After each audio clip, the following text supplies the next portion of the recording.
I'd like to welcome everybody to the February meeting of the Murfreesboro Parks and Recreation Commission. At this time, we'll call our meeting to order. As always, we'll start with the prayer and pledge of allegiance. Eddie Smotherman is going to lead us in that. Eddie, thank you. Let us pray. Dear Heavenly Father, we thank you for this day. It's a beautiful sunny day in Murfreesboro. We've received so many blessings, and we're so thankful. We also will thank you in advance for the blessings to come. We're thankful for our wonderful city, the employees we have, and those that put themselves in harm's way, especially our firefighters and our police officers. We pray that you put your protective hands around them and protect them every day.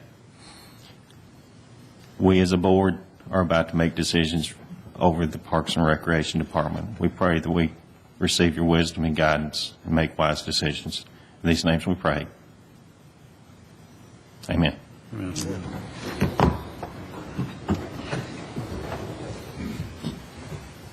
I pledge allegiance to the flag of the United States of America and to the republic for which it stands, one nation, under God, indivisible, with liberty and justice for all. Thank you, Eddie. We've got several items under new business today. Well, actually, before I skip that, let's do minutes. Everybody should have received a packet earlier in the week, and contained in that packet was the minutes from our previous meeting in December. And at this time, we'll entertain any changes or corrections that need to be made, or motion for acceptance. I move approval of the minutes as presented. Second. We have a motion and a second. Any discussion? All in favor say aye. Aye. Opposed? Minutes are approved. Now to new business. First up's Nate Williams. Nate's going to give us a little info on the Triborough donation that's going to be made today. Sure. Thank you. Appreciate you letting me be here.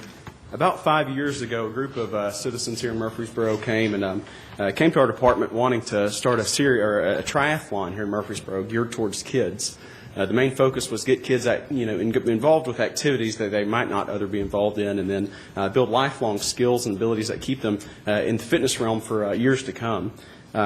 We were able to put a lot of people together to make this happen, and we started about 4 years ago with the first triathlon. Since then, we've developed and we've had a board put together for a nonprofit called the Triborough Race Series. We partner with this group to do many things. We do 3 events, all within the Parks and Recreation system at 3 of our facilities. We do a 5K and a half 5K. We do our staple event, which is the triathlon that we hold at McKnight Park. And this year we've added a trail run that we do at Barfield Park. It's been great. The main goal and the reason that this is such a strong partnership is we both have the same common purpose. Provide these affordable events, provide scholarships for kids who might not otherwise get the opportunity, with the main goal of getting kids active and getting them fit. We've had a lot of success with the programs we've had, and we look forward to this year's continuing with some of our programs that we're going to host on the Greenway system, that we're going to partner with to make these things happen to continue this effort. As part of this, like I said, this is a very affordable events for the kids, and we're proud to offer them, through Murfreesboro Parks and Recreation. Fortunately, Charlie Apigian, Dr. Charles Apigian, has headed this event. He's been kind of a staple on Murfreesboro Parks and Recreation. His family participates in a lot of events. They're actively involved with all the activities that we do. And Charlie is our race director for all these events. And we're here. He's going to present a check to Murfreesboro Parks and Recreation, kind of in recognition of this partnership and kind of the future of this partnership. So I'm going to turn it over to Dr. Apigian.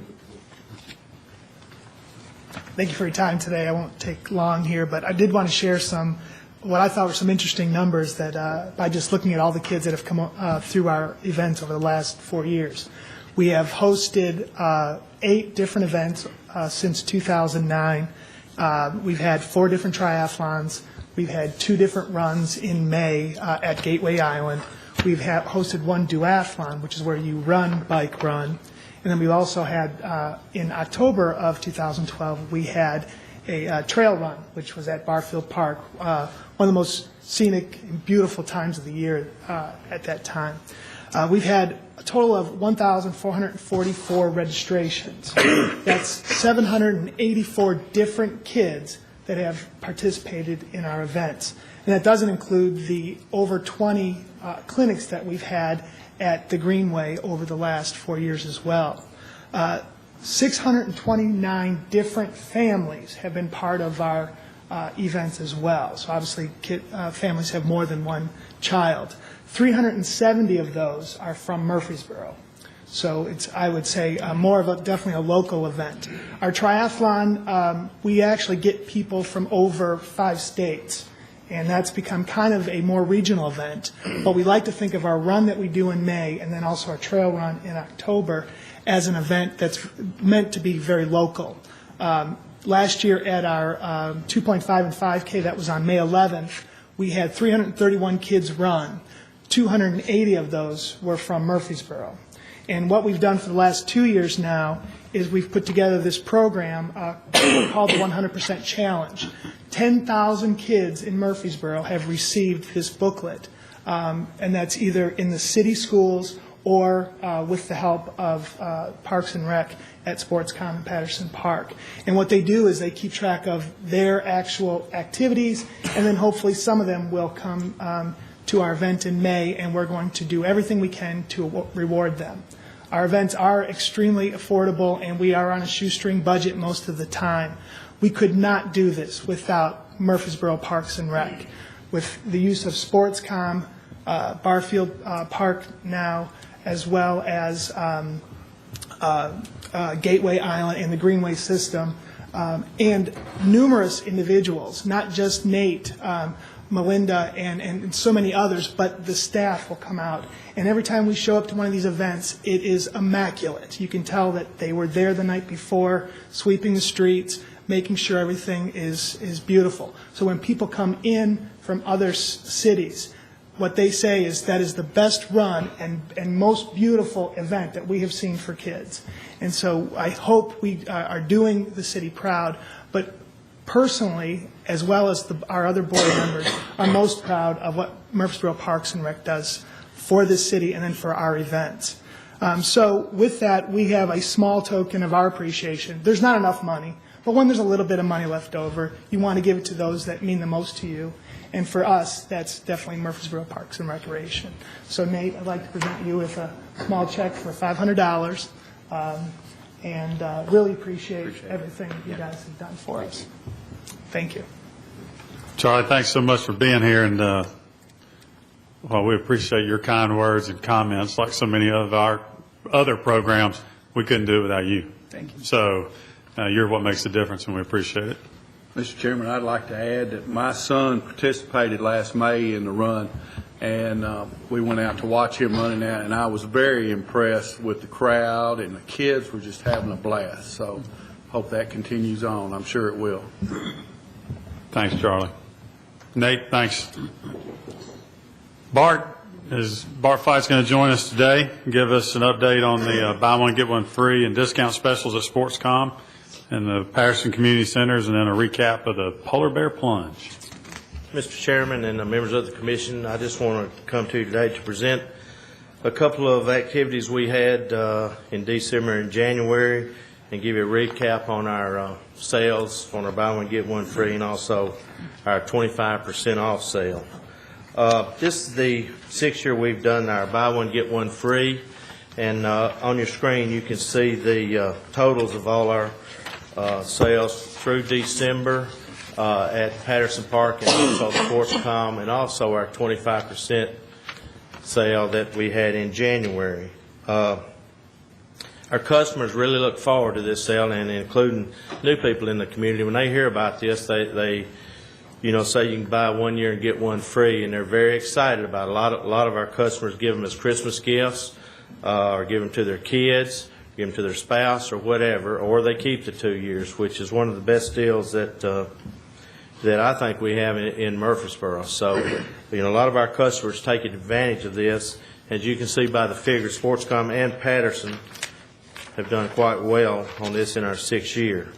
I know we work closely with Patterson Park on this.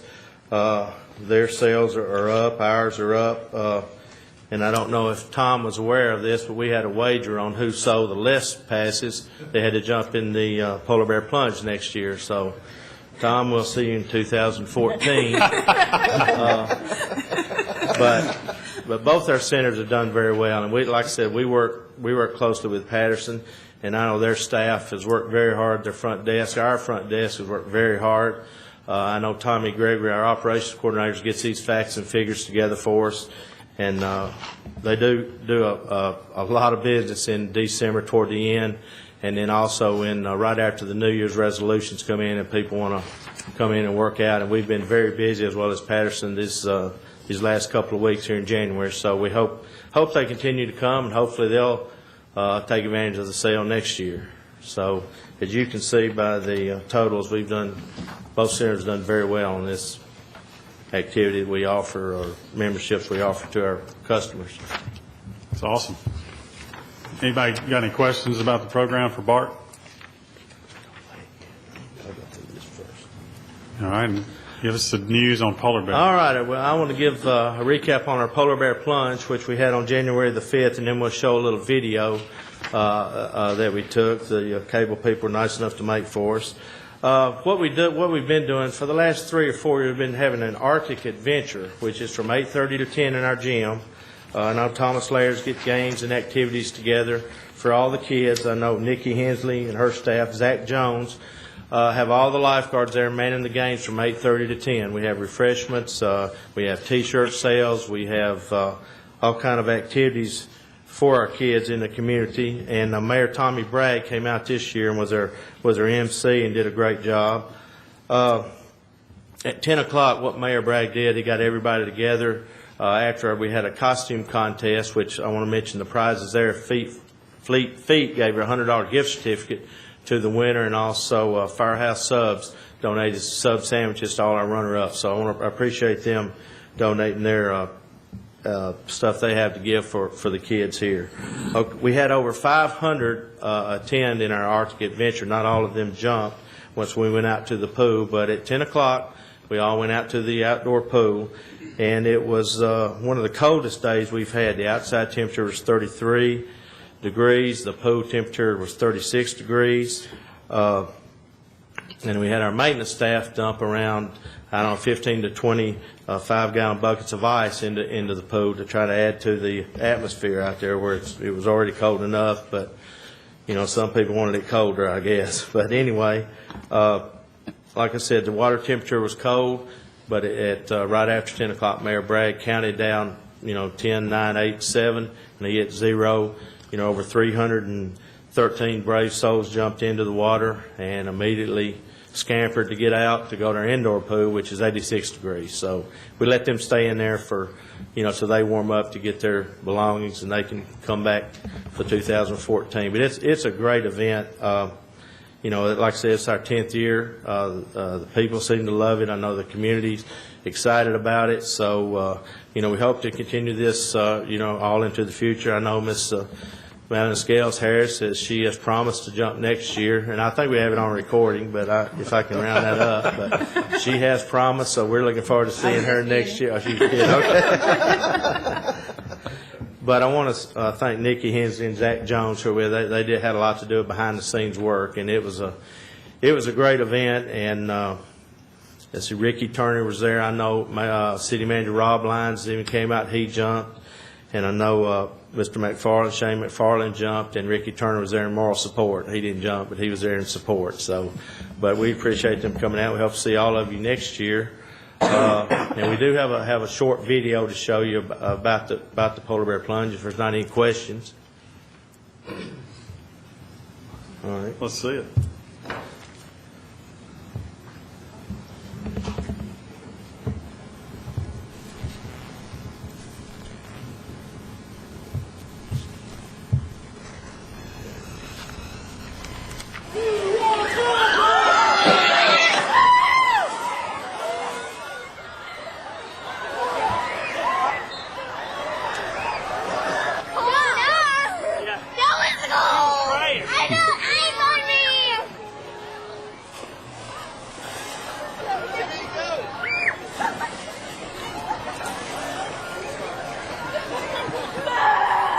Oh gosh, it was a little chilly. There's some ice in the water. Yeah.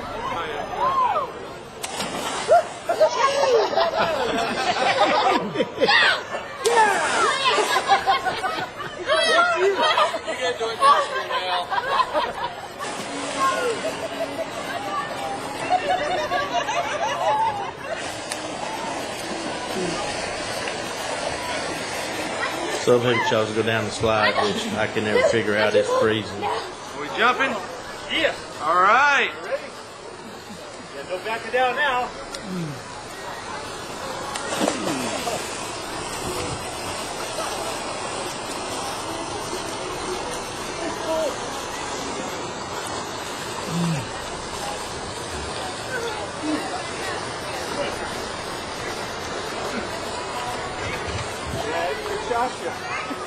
It wakes you up.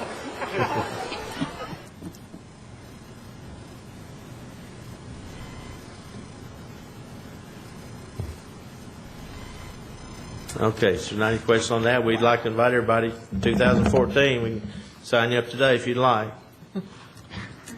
We'll sign you up later.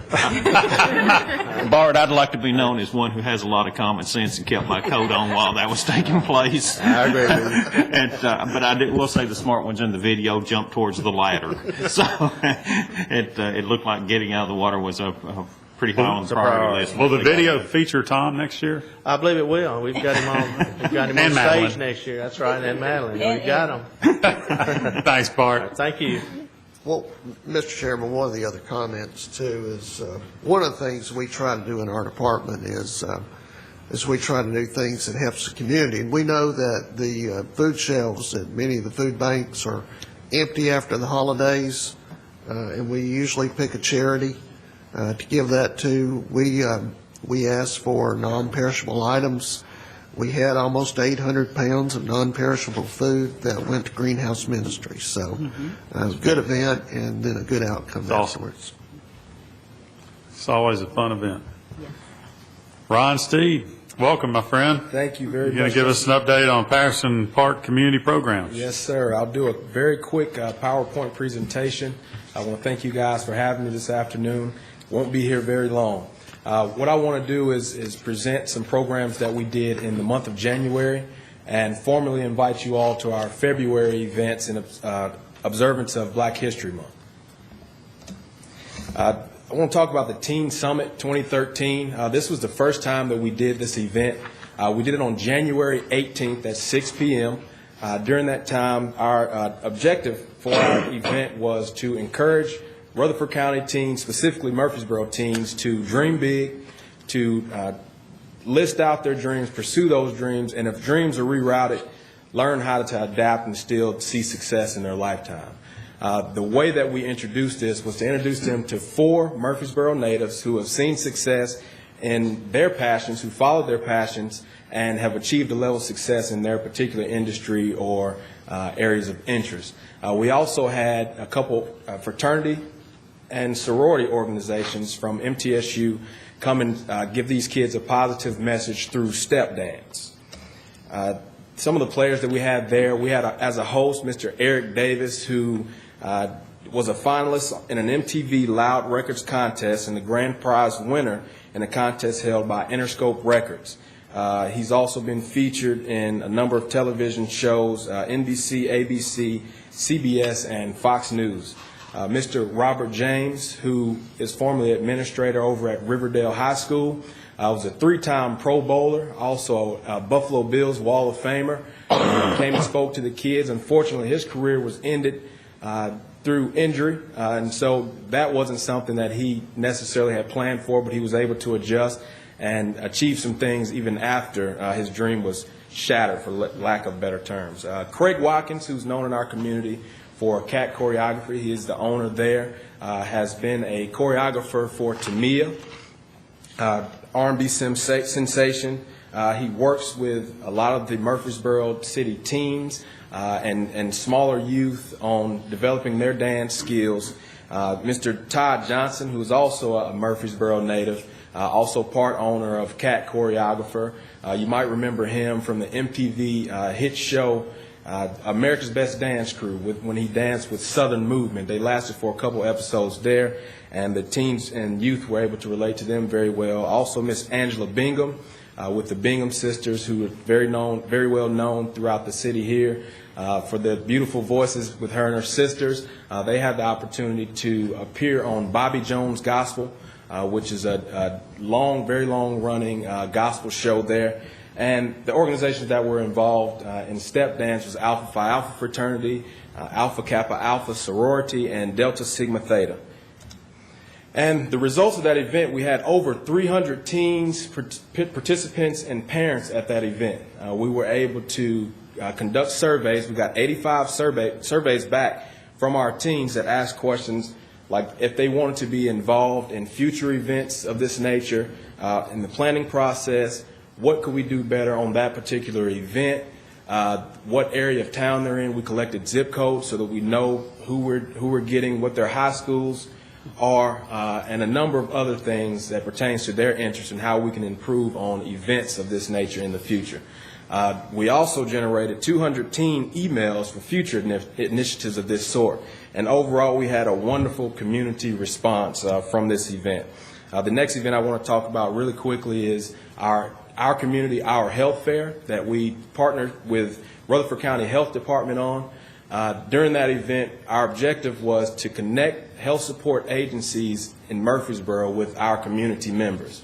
That was a wonderful event. We had over 29 healthcare agencies present to show support to our community. A story that I like to tell about that event, I had 2 separate families come and find me during that event that needed very specific healthcare that had very specific healthcare needs. And we were able to point them in the right direction and get them care for their specific needs. And so that event was a huge success for us. One that we just started on last Thursday, January 31st, was our Spanish to English classes. That was a partnership with the Hispanic Family Center, Ms. Karen Duval there. And the objective of that program is to assist Latino community members in adopting English as a second language. The benefits for us as a department is it allows us to service that community as well as introduce them to the services that we offer at Patterson Park Community Center and in our department as a whole.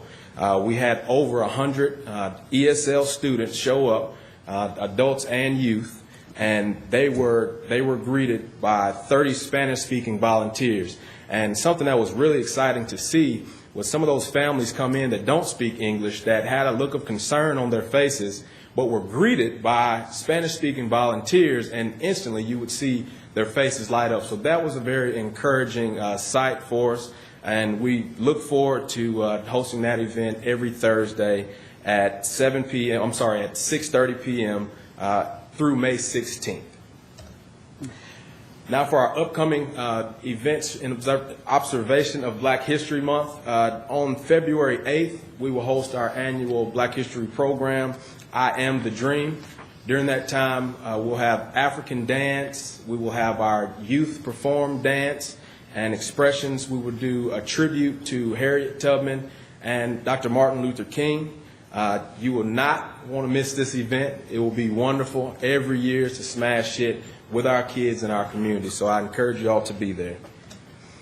We will host African American Culture Night in partnership with Bradley School and the Murfreesboro City Schools. Last year, they hosted the African American Culture Night over at Bradley, and due to the success of that event, we've opened up the doors of Patterson to give them more space to work with. So we're very excited to be able to service the community with that event. That'll be on February 21st from 4 until 8 p.m. During that time, there'll be soul food tastings, African American art displayed, and also there will be a history table that has African American inventions there. So it should be a very dynamic event. For more information, please contact candy.clifford@cityschools.net, or you can reach me over at Patterson at 893-7439. Also, we'll have an African American Trivia Night, which is a little bit of a different spin for us this year. We'll offer a trivia night for the entire family. We're asking for teams of about 5 to 6 of your entire family. If you want to come to that event and your family members are not there, we'll plug you into a team. But we'll use a number of subjects, including music, food, sports, and politics as our questions. There will be prizes there, and the admission for that event is basically just a $2 general admission into the facility. Last but not least, we'll have the Black History Quiz Bowl. This is an annual event that is put on by the Pi Nu Omega chapter of Alpha Kappa Alpha. We partnered with them on this year to host that event. There'll be teams of 3, and those students are, there'll be teams of 3 made up of students between grades 6 and 8. And at the conclusion of that event, the winning team will each receive a $100 scholarship. So the Pi Nu Omega chapter will be giving away $300 as a scholarship for those students. For more information, please reach me again over at Patterson, 893-7439. And in conclusion, I'd like to say with all of our events, we aim to consider each of the 6 goals of our strategic plan for our department while acknowledging each pillar of the NRPA's 3 pillars, conservation, health and wellness, and social equity. Are there any questions that I can answer? May I have any questions for Ron? Ron, the Black History Night, is it Friday night? Yes, sir. At what time? Friday night at 7 p.m. at 7 Patterson Park. p.m. Yes, sir. Any other questions? Ron, good work. Thank A you lot of so great much. programs. Thank you. Thanks for being here. Angela Jackson is going to give us overview of a consideration of a new lease with Discovery Center. Angela? Thank you. As all of you know, we have had a long-standing partnership with the Discovery Center at Murphy Springs, a lot of really successful programs and efforts, and a lot of positive things come out for the community because of that partnership. We have been in a lease agreement with the Children's Museum Corporation of Rutherford County, or Discovery Center, for quite some time. And what we're looking to do today is they are interested in adding an outdoor exhibit because that area of property is not included in our existing lease. I want to ask you today if we can do a supplemental lease agreement to allow space for that hands-on outdoor exhibit. It is. I'm really excited about what they're planning there. There's a lot of exciting things. It's going to feature raised bed gardens with native plants, seasonal vegetables and herbs that will be used in a lot of their healthy eating programs that are going on through Discovery Center. There will be hands-on water and sand features and natural play equipment. A lot of the trends that we're seeing in playgrounds are moving towards some of the things that what was old becomes new again. Hopping from stump to stump, doing some things that is more like playing in the woods, bringing that to a different, more controlled environment, but still trying to make that connection to nature that so many of our children are missing.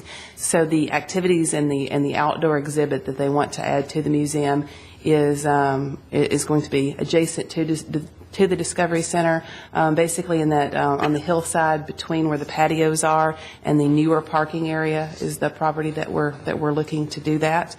So what I'd like to ask for today is your support in creating that supplemental lease agreement with Discovery Center. The project's called Bridge to Nature, and we're working on that lease now, so I'd like to ask for your approval that's contingent upon the approval and recommendation of the city's legal department for the creation of that lease. Okay. Any questions? Mr. Chairman, if I could, when the original Discovery Center was developed, there was, if you remember, it was the old water treatment plant. And that portion of the property was leased to the Discovery area. When they did the expansion several years ago, what happened is the city went in with Discovery Center and bought an adjacent piece of property, which I think was part of the old Coke plant there. And that portion is what we're talking about that was not included in that original lease. So the property's been added to since then, and there's been some building on that and so forth. So we just feel like that's necessary really kind of to clean that up at this point, but also to address the project that they're looking at. Thanks. Okay. Does anybody have any questions about the lease agreement? So we need a motion for acceptance. I move for approval. All right. Second. A motion and a second. Any discussion? All in favor say aye. Aye. Opposed? Motion carries. Angela, thanks. Thank you. Tom Sage, welcome. Thanks for being here with us today. Tom's going to give us update on the Patterson Pool project. I am, thank you, and it's good to be here. Last time I was here, 2 or 3 months ago, we talked about that we had several repairs coming up at our Patterson indoor pool, and these are upon us. So we felt it would be a good idea to let you know and let the public know what we're doing once again and how it's going to affect our operations at the center, because there is going to be some inconvenience to our regular pool users due to pool closures. We have 4 projects, repair projects that have been necessary, and I've got them listed on your introduction there. The first one being we're going to be replacing an auxiliary boiler downstairs, auxiliary heater. Probably our number one customer service issue since I've been at the center has been the maintenance of pool heat, and that's been an ongoing issue with the center. So we finally, after a lot of research by engineers coming in and trying to identify the problems, we have realized that some of our equipment is now out of date, and some of it just needs to be replaced. So the auxiliary heater, we're going to replace it downstairs first before we replace the dehumidifier on the roof. It's basically a 2-part system. We're hoping by doing that first we can make a quick impact on the heat improvement before we put the bigger unit on the roof. We're going to bid that out soon. Hopefully it'll go out this Sunday and it'll be bid out for 2 or 3 weeks, and that will be put in the near future. It should have minimum impact on the, we don't plan on closing the pool. There might be a day or two where the water's a little cooler. So that shouldn't be much of a problem, but I wanted to bring it up to you. The next one, which is the replastering of the pool shells, where we're going to take the big hit. It's currently being out for bid as we speak. Yesterday we had a pre-bid meeting with Lowson Associates and vendors that were interested in doing the job. If all goes well, we'll be closing the pool March 11th through the end of the month, March 29th. We need about 3 weeks to tear out the old plaster, put in the new plaster, and there's a curing process involved too. We tried to position that closing where it has the least impact on the public. We got a lot of school trips that will be coming in late April and May. But we're excited about getting that done because we've had a lot of we've had enough cracking in our plaster that we need to, drain the pool and address it. So that's being bid out as we speak, and hopefully we'll get some good bids on that, and we'll be able to do that project as expected at the end of March. We also have had a lot of corrosion on our triple slide. That's the big slide in the pool. That's kind of come at us over the years, and it's natural to a pool like that. But it has necessitated that we bring in a contractor and rework some of the foundation on that slide to make sure it's no immediate danger to the public, but we know it could be a long-term problem, and we want to nip that in the bud and get in there and get rid of that corrosion and put some zinc paint on it, replace some bolts and such like that, and give that slide some life for another 10, 15 years. We were hoping to do that at the same time to lessen the impact to the public. We bid that project out once already. We had no bidders. It is currently out for bid again. We're beating the bushes to encourage general contractors to come out. We've shown several people this project, even just yesterday. We're hoping we can still do that at the same time, but we don't know yet. The bottom line is we're going to close the pool the least amount possible. We're really trying hard to do these jobs at the same time. We're still trying to do the slide repair at the same time we do the plastering, but that remains to be seen. The fourth project is a bigger one, and that's replacement of the pool pack on the roof, the dehumidification system. That's in our CIP plan. It's been approved in our capital improvement projects. It's been a long time coming. We are currently negotiating a professional services contract, hope I'm saying that right, Lanny, for an engineering firm out of Nashville, actually the same firm that's helping us with the auxiliary boiler to come in and put together the specifications needed for that and to go out for bid later this year. So I'll take any questions. You guys might get some questions during the next few weeks, especially when the pool starts closing. We're going to do our very best to get the word out to the public. We've got emails of a lot of our regular pool users. We email them usually on a daily basis on our pool heat, to keep them from coming across town if we have a bad day with these heaters. But we'll send information out to them directly, and we're going to put some notices up in the center. And, of course, we're letting you know today. Hopefully that'll help out a lot. Any questions for Tom? Tom, is this like the dehumidifier and the boiler, is this all original equipment that was new to the facility when it was built? Or? It is. Okay. And that's, what, 10 years old now? Or? It's 10 years old. Well, the center's been open for 10 years. I know the equipment was around for a year or two during the construction, and that created might have created a couple issues, but basically it's been in use for 10 years. Any other questions? Just one comment. Joe, I've got a friend, and he's in the fan business, and therefore he's kept me very abreast as to what's going on with fans and the use of fans around pools and aquatic centers and stuff like that. And certainly, I'm not encouraging you to go talk to him, but I'm in my conversations with him, I've noticed that the University of Alabama, Auburn University, Georgia, just about all the major aquatic centers are now going to these fans, which create the circulation above the pool, which helps with dehumidification as well as the motion. It reduces the amount of corrosion, and those were things that were mentioned in this presentation that you've given. I don't know if we've given any research to that, but it certainly might be something we'd want to look to in the future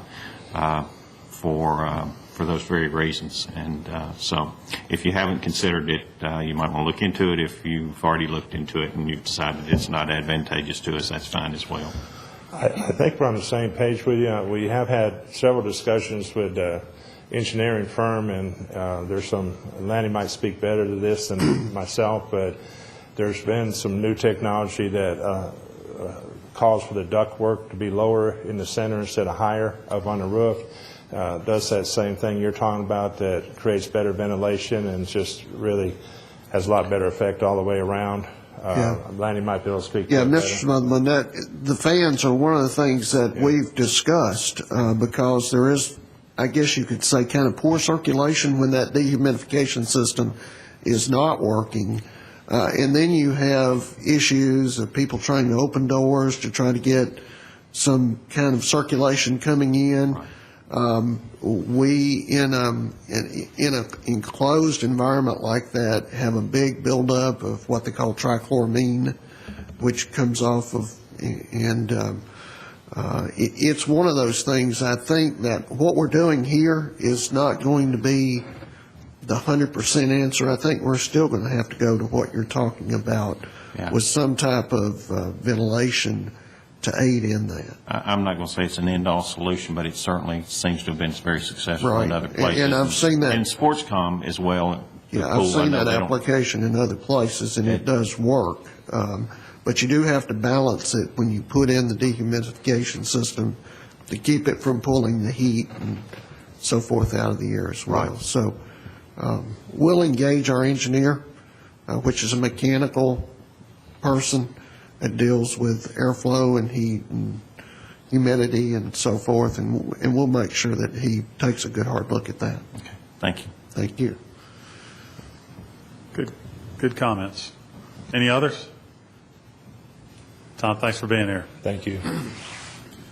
Lanny, you've got the next two items. You're going to give us an update on the Greenway Extension Phase 4 and the Gateway Island. Yeah, Mr. Chairman and members of the commission, just a short report just to kind of keep you up to speed with where we are. On the Greenway Extension 4, which would take us to Barfield Crescent Park, just to kind of refresh your memory on some of the steps that we have to go through. One of the first things when we're considering building greenways, of course, planning where those greenways will go.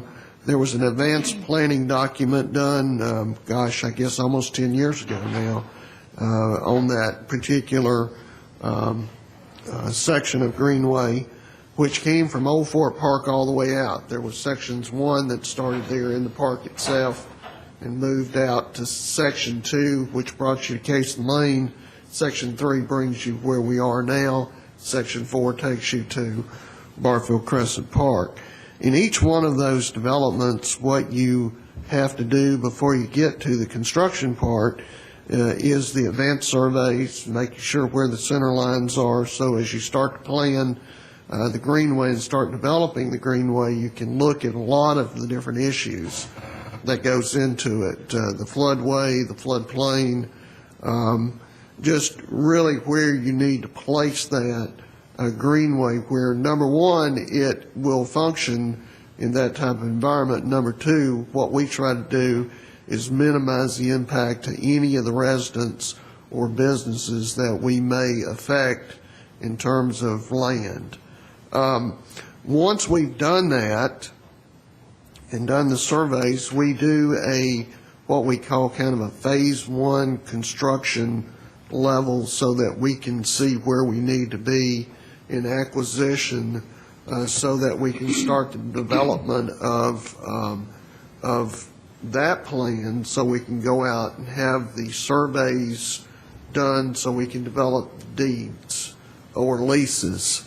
And once we've done that, we have to send those into the state because we're using transportation, enhancement transportation dollars for part of that, actually 80% of it.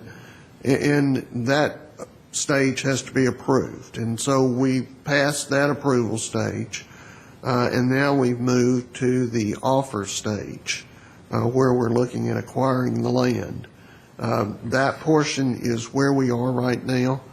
We've had several to come in and sign the documents necessary for the purchase of the land. And in this section, one of the things that we're doing different, because in this section we have approximately 47 different parcels and we have many residents, we're doing what we call a conservation easement, which is a much softer approach and still gives the landowner all the rights that he has currently with his property, but it does give us the opportunity to build that greenway under that lease. Once a property is acquired, then we would need to send all of those property documents into the state. The state would look at it and give us approval to finish whatever plans that we need to get it ready for bid. Once that is done, then we would go through the bidding process. Once the bidding process is completed, we would bring that to the commission and to the council for approval, and then we would start construction. Given all of that, we think that if things go well, we can start construction sometime in the fall, probably in September. That project would take approximately 10 to 12 months, which means that we would open either in the middle of the summer in July, say 2014, or somewhere around September of 2014 in that connection. So I want to kind of keep you up to speed because things are active, I guess you would say, at this point. You don't hear a lot about it, but we are in the acquisition of land phase at this point. All right. Any questions of Lanny about the Greenway project? Lanny, when that section is completed, we'll have how many miles? We'll have approximately 15 miles of Greenway. Awesome. Move to the next report, which is the Gateway Island. And if any of you have been to the Gateway Island and saw the beautiful lake, right now that lake is empty and has been for several months. They've identified, the engineering department, Chris Griffith, has identified that there is some issues with the lake tied to the rise and fall of the river.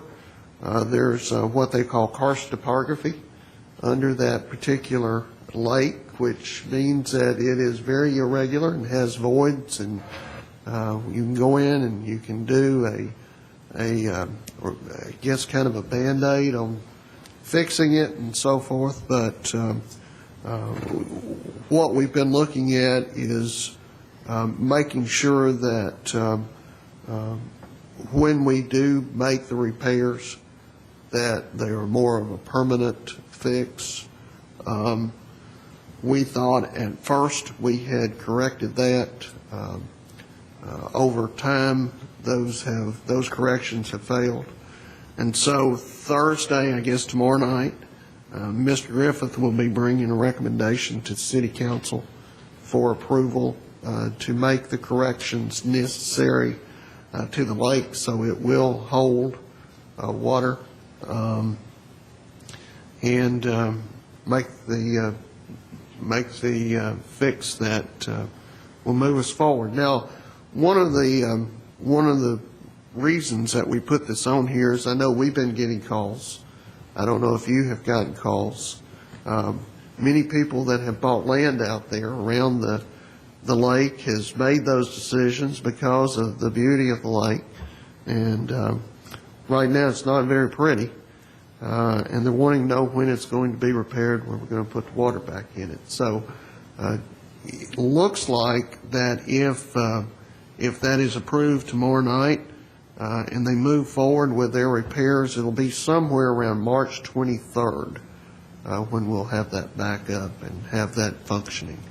That works very well with the number of rentals that we have. We've got one, I think, at the 1st of March. She has agreed, it's a wedding, that she's going to move forward, water or not. You know, she says her and her husband, I think, are committed, so they're moving forward. But we do have another event, one of the Triborough events, I think it's March the 23rd. We want to try to have it ready by then if we can. And then we're pretty much booked every weekend after that for the remainder of the summer and most of the fall. So it's a very popular venue. It's a beautiful site. It adds a great deal to the gateway. And if you've been out there, just pretty much any time, what you see is a lot of the medical staff now taking advantage of that, walking, jogging, families coming out, so forth. So we're looking forward to the repairs being done and us getting back to business, so to speak. I'll be glad to answer any questions you may have. Any questions about the Gateway project? Lanny, that lake does have a bit of a lunar appearance to it right now, which is, you know, it may give special meaning to a levy to the moon and back. But if we go in and repair it, I understand this is maybe the third time that we've tried to repair this lake. It is, and the first two repairs, really the first time what we did is when the water went down, you could see around some of the outcroppings that you're talking about, kind of the lunar effect of where the leaking was occurring. And so those were pulled back and concrete was put into those voids. And that seemed to work. And I think what happens is based on the engineering report, when the river goes up, so does the pressure on the bottom of the lake. And when the river goes down, it starts to pull back through those voids that has had that settling in there. The second repair was really where they went out and they just sprayed a grout, which is a concrete covering, so to speak. That worked. But now you can see certain voids where the grout was not there. What Mr. Griffin is proposing, based on the report, there was 4 recommendations in the report, and the first one was put a 2 to 3 foot clay cap on top, and then there was 3 other reports. One of them talked about using a different type of geofabric which we use under greenways, and it's used in playgrounds, and it's probably not the same type of fabric, but it's the same type of application that keeps that siltation from happening. And so he's talking about using two different applications along with clay, and he feels like that will be a much better solution and try to keep that from happening as he goes through and filters that. It is about a 1 acre, I guess, in size. I mean, it's not 210 by 210. It's, as you see in the report, you probably have the report from your council meeting, that it is irregularly shaped, but that's the area that he plans to address. So this time it will be done with a liner and soil put over the top of it to keep the liner from trying to rise up. Plus, I think what they'll do is they'll come in, they'll put the geotech, they'll put the clay, and then another application, and then something on top of that. So it's a much better application than what they've done in the past. Well, I hope it works. I do too. I do too. Of course, there's no guarantee that it wouldn't fail, but given the engineering report, given the history and what they've looked at, I think it's probably for what they're recommending is the best application. Yeah. I guess the substructure out there is not very conducive to us building ponds on it. I know when we built the old Fort Park out there, the golf course, we intended to have the lake out there by Old Fort Parkway, and it never seemed to have held the water either. So yeah, it was a really good mosquito pond. Yeah. I remember going to, this is getting off the subject a little bit, I went to a district tournament out there when the Optimists played there, and I drove up and I saw the guy on third base. I thought was giving some really good signals to the kids out on the field. When I got up there where I could hear him, he was saying, "Come on, son, throw the ball. These mosquitoes are about to eat me alive." So it held just enough for that, but they fixed those since then. So works good. Any other questions? Lanny, there was on the agenda, there was an update on Oakland's project. Do you have anything on that, or it wasn't on the summary, but it's on the agenda? I just want to make sure before we pass that. You want to I can. talk to that one? With the Oakland's project, Mr. Goodwin gave an update last month. That project, there was a 3-part wetlands restoration that we have done for several years with the Corps of Engineers. Involved the Black Fox Nickajack wetlands, the Murphy Spring wetlands, and then the Oakland Park and the Manny Spring wetlands that's a part of that. We are in the final phase of the final part of the final project with that long-running project now. That is the ball field areas at Oakland Park, and we have been working for quite some time to complete that restoration, and where the ball fields will be removed. There will be a more passive park extension of the existing park with a lot of landscaping, trees, an area that will be conducive to special events and to just a more general park use. Some split rail fencing, the parking will be addressed, the lighting will be addressed, irrigation, things of that nature for that final phase. We are wrapping up now some of the final permits, pre-construction meetings, things like that. You should see some movement there on that site very soon. Okay, great. Yeah, and just for the, really kind of go back just a little bit, there was a cooperative use agreement that was signed between the Corps and the city, I guess 12 years ago, for commitment to these projects. The funding was 75-25. The 25% that came from the city was the amount of the appraised land and the cost of the surveys, or if we had to do any type of utility relocation and so forth. So there was an amount of money that the city matched with the value of the land. What that did is it encumbered the land for that particular use in perpetuity. So that portion that is being developed now was a pretty large amount of that commitment in terms of match. So we're at the point where we're trying to close that out and move forward with those Okay, projects. thank you. Melinda? I believe you got an update quickly for some of the upcoming events. Yes, I do. And we're always busy at Parks and Rec, and February is no exception. And I'm going to try to get this PowerPoint started.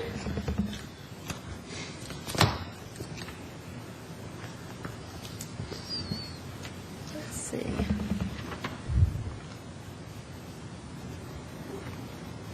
Okay, now we have a lot of events going on, and I'm just going to highlight some of them.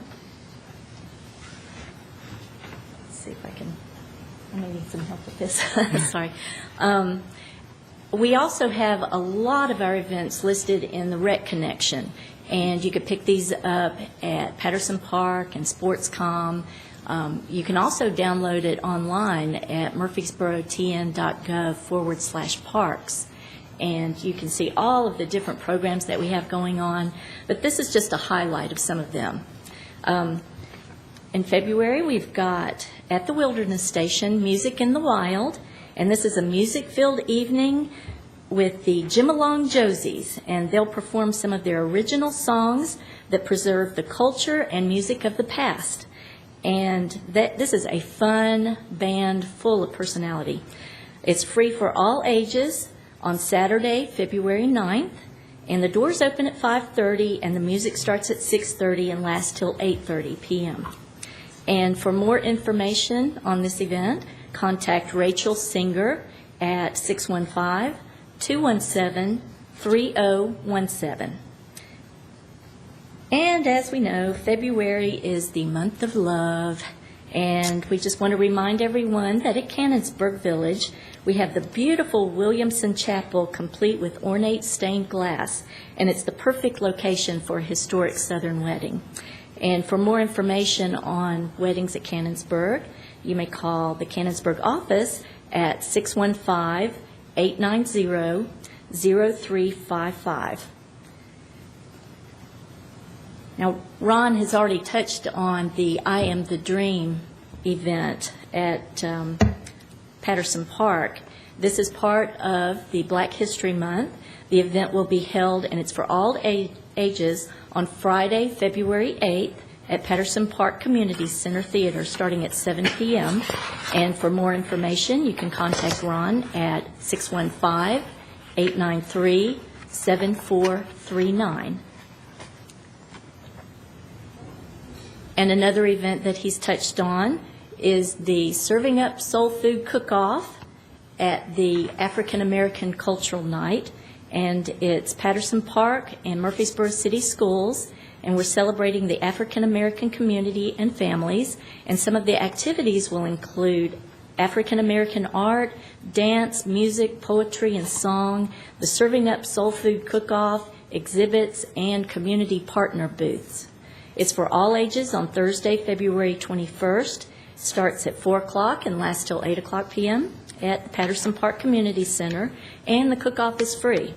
And for more information on this event, you can contact Candy Clifford at Murfreesboro Community Outreach Coordinator at 615-474-1078. Now going back to the month of love, it is Heart Month, and the seniors will be celebrating the Valentine's Dance and Party. And this is at the St. Clair Street Senior Center. It's for ages 60 and over. Friday, February 8th. It includes refreshments and dancing. Starts at 6:30 p.m. and that's when the refreshments begin. The dance starts at 7 o'clock p.m. and lasts till 10. And if you have any questions about that, you can contact the Senior Center and Brenda Elliott at 615-848-2550 or Marlene Sewell at 615-893-2141. And they're also having a Valentine's party at the Senior Center. We're painting the center red hot for Valentine's Day with refreshments, games, and Hearts Bingo.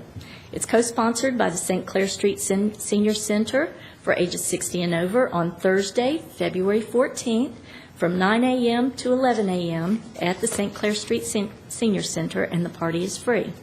Again, for more information, 848-2550 or 893-2141.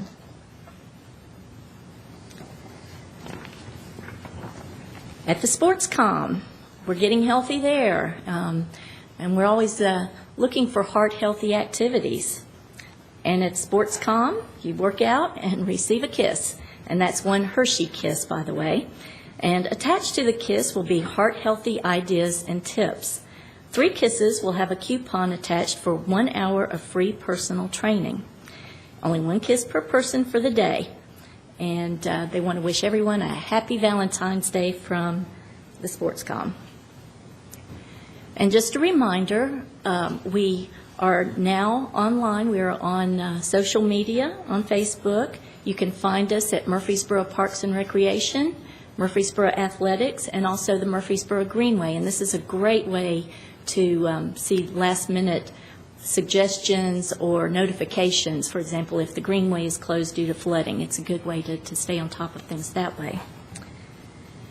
And again, for more information, you can always call the Parks and Rec office at 615-890-5333 or visit us online at www.murfreesborotn.gov/parks. And we also have our rec connection that's available both online and at various locations around the city.